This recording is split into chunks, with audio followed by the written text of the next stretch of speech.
Aksyon sa krisis sa kuryente at mataas na singil sa mga consumer ang panawagan ng mga nagkilos protesta sa labas ng Senado. May ulat on the spot si Oscar Oida. Oscar! Yes, Rafi, pasado alas 10 ng umaga nang magmarcha patungo dito sa may harapan ng Senado ang grupong Power for People Coalition. No? Ang inihiling nila ay ang agarang bigyan ng solusyon ang anilay lumalalang krisis sa kuryente at ang sunod-sunod na pagtaas ng singil sa consumer.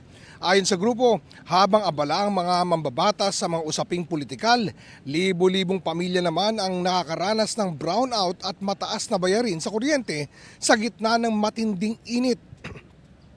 Kaya daw walang problemang nasusolusyonan ay dahil abala ang mga namumuno sa pag-aagawan sa kapangyarihan.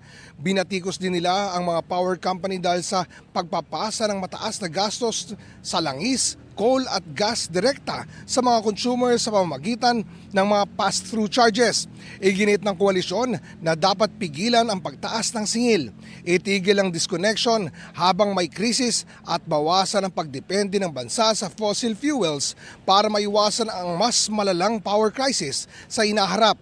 Kaugnay naman ng mga inaasahang kaliwat ng rally sa harap ng Senado at iba pang lugar sa bansa at pagbubukas ng Senado bilang impeachment court, nakaalerto na ang Philippine National Police sa Metro Manila at mga piling rehiyon.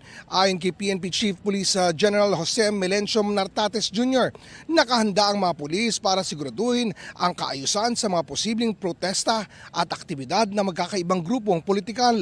Tiniyak naman ng PNP na rerespetuhin ang karapatan ng mga mamamayan sa mapayapang pagtitipon habang pananatiliin ang kapayapaan at seguridad.